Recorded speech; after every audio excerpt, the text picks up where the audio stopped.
tenemos que ir hasta Piloña.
Aquí donde todo ocurre, en la Escuela de Niñas de Borines, que lleva operando desde finales del siglo XIX y actualmente está restaurada. En el momento en el que todo pasa, en la inmediata posguerra, a principios de los años 40, la escuela alberga una clase de unas 20 crías de diferentes edades. La escuela nuestra era abajo, pero arriba vivía la señora maestra y tenía una escalera de esas de caracol para subir.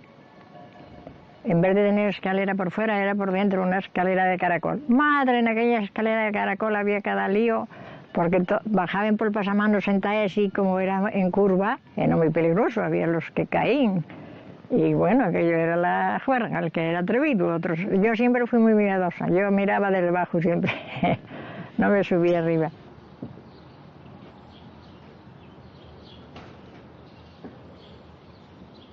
Son las más pequeñas de ellas las que lo ven todo, cuando se disponen a salir de clase en un otoño de un año que, como digo, desconocemos, pero estaría cerca de principios de los años 40, llega una pareja de la Guardia Civil que les prohíbe abandonar el edificio porque dicen que alguien peligroso que podría hacerle daño a los niños anda suelto.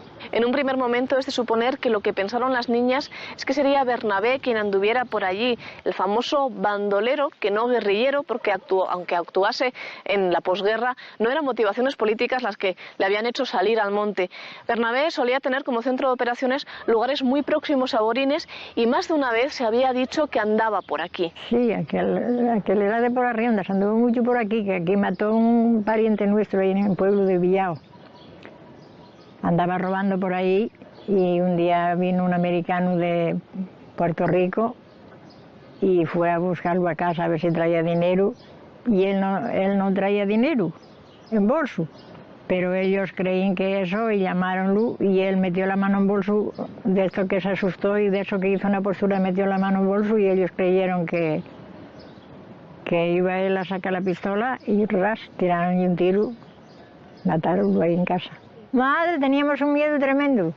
Como no se oía otra cosa de que andaba robando y matando y haciendo cosas por los pueblos, pues teníamos un miedo, ¿no? De aquella sí tuvimos miedo todos.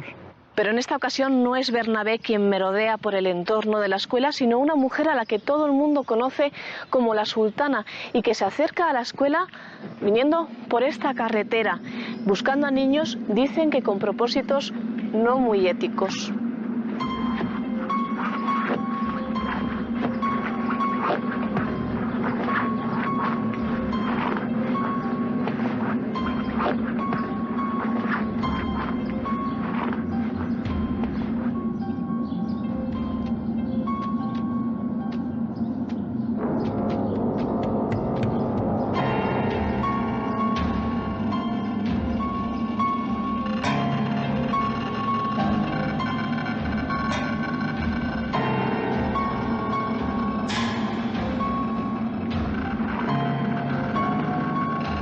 La historia de la Sultana es una de esas historias que se confunden con la leyenda porque hasta aquí llegan los testimonios más fiables que tenemos. A partir de ahora son todo pequeñas historias inconexas que hablan de un modo u otro de la vida de esta mujer para nosotros desconocida. Aquí en Borines, concretamente, un pueblo que solemos conocer más bien por sus salutíferas aguas que por otra cosa, lo que se dice de la Sultana es que era una mujer que quizás se hubiera vuelto loca a raíz de que su marido la abandonase. No la abandonase voluntariamente, sino que abandonase la casa casa familiar por alguna razón. Y esto nos lleva a pensar en dos teorías.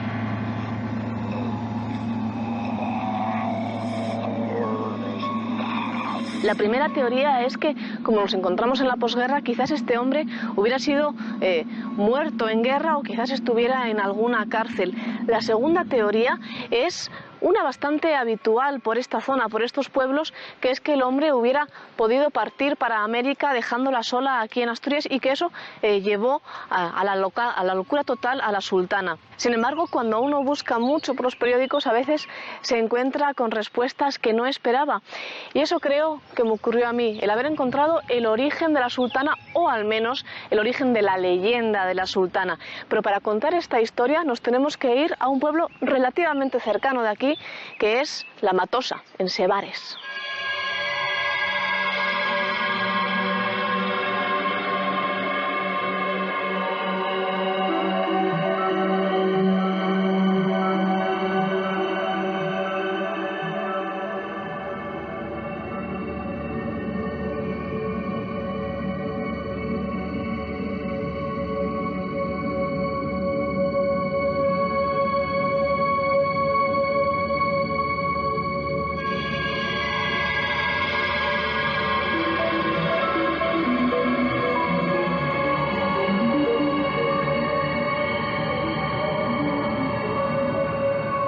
Fue uno de los juicios del año. En 1929 se vio la causa en la audiencia de Oviedo contra Mercedes Faza por la muerte de Cándida Diego a golpes.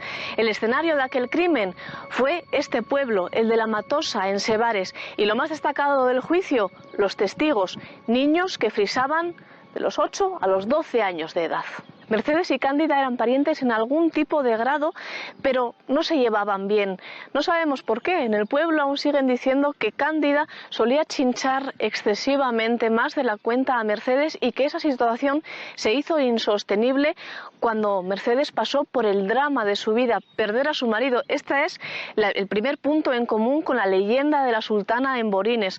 Al marido de Mercedes le surge una oferta de trabajo allende el mar, en las Américas, y parte hacia allá, y Mercedes tiene que quedarse sola en La Matosa con sus hijos ante las burlas de su pariente Cándida. Cándida tenía una pila de hijos.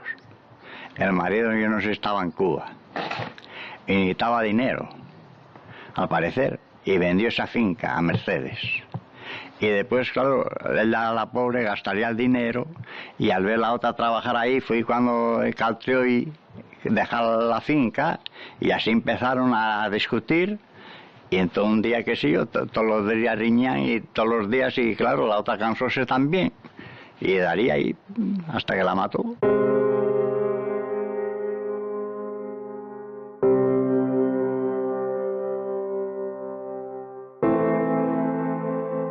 A partir de entonces el clima fue irrespirable. ¿Qué era lo que había enfrentado a Cándida y a Mercedes? Muchos decían que apenas era siquiera la mutua animadversión, pero quizás en el pueblo sepan decirnos algo más acerca de aquella historia. Sea como fuere, el caso es que Mercedes y Cándida se volvieron a encontrar el día del crimen y, como no podía ser de otra manera, empezaron a discutir. Las parientes, que además vivían muy cercanas, una en esta casa y la otra en la casa de enfrente, empezaron a elevar el tono y a nadie le extrañó. A una vecina que pasaba por allí, al lado de la fuente, no dio crédito tampoco mucho a la discusión que tenían las dos mujeres y solamente se limitó a decirles que tenían que llevarse bien por todo lo que pudiera ocurrir. Parecía una premonición porque aquel día finalmente aquello ocurrió. Venían de los bajes de la escuela, ahí arriba, y estaba dando y pidió una piedra a un chaval que iba para el monte. Dijo, tráeme una piedra.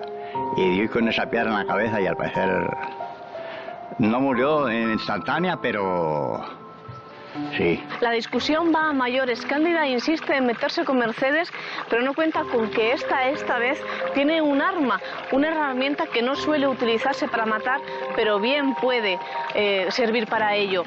Nos referimos a un canchilón, a una herramienta normalmente metálica y con la punta sobre todo muy afilada que se suele utilizar para coger agua, pero que esta vez Mercedes va a descubrirle un uso nuevo.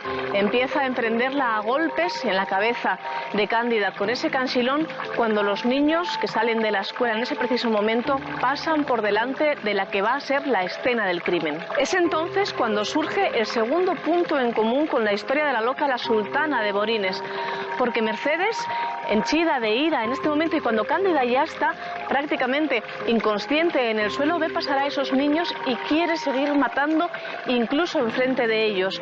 Ve a uno de ellos, de cerca de 12 años, y le pide que le traiga una piedra. El crío, que no sabe lo que está pasando, le pregunta ¿para qué? Y la respuesta de Mercedes es aterradora. Dice: para ayudarme a matar a Cándida.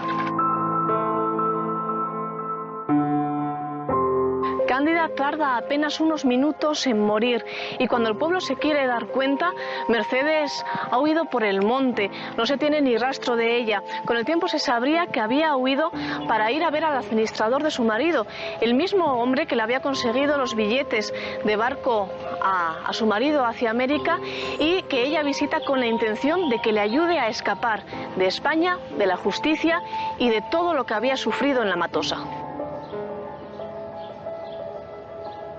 Afortunadamente para la consecución de la justicia, el administrador no se deja por convencer por esa mujer que le confiesa que acaba de matar a otra, y engañándola la entrega a las autoridades.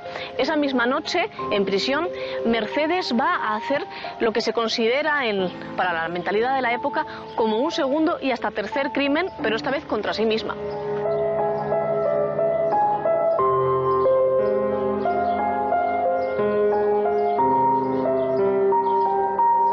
No sabemos cómo, pero aquella primera noche Mercedes consiguió introducir en prisión una pequeña caja de cerillas que llevaba aparentemente en el bolsillo del mandilón, y con el cual va a prender fuego a su jergón en un intento de quitarse la vida. Un intento que no sale bien, porque ella, presa de las llamas y del dolor que le genera el fuego, lo que hace es tirarse por la ventana. Cuentan los vecinos que su primera impresión cuando esto ocurre fue el ver desprenderse de la ventana de la prisión a una bola de fuego, lo que luego sabrían que era una mujer, pero que a ellos les parece más bien un astro que cae del cielo.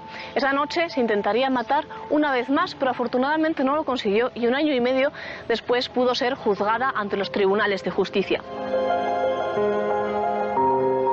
Con la resolución del tribunal acaba la historia y comienza la leyenda. No sabemos a ciencia cierta, y probablemente nunca lo lleguemos a saber, si los sucesos de la Matosa están relacionados en alguna forma con la leyenda de la loca de Borines, pero sí que podemos apreciar muchos paralelismos entre ambas historias. Mercedes Faza es condenada en 1929 a cumplir 13 años de prisión, es decir, que probablemente salió de la cárcel aproximadamente en el año en el que estas niñas aseguran haber visto a la loca. Además, como la que decían, la sultana en Borines, también estaba sola, se había quedado sola ante la ausencia de su marido, y eso había conseguido desequilibrarla. Como se puede ver, hay tantos paralelismos entre ambas historias que es posible que el imaginario popular haya ido con el paso de los años integrándolas, juntándolas en una sola leyenda que hoy creemos haber descifrado por fin.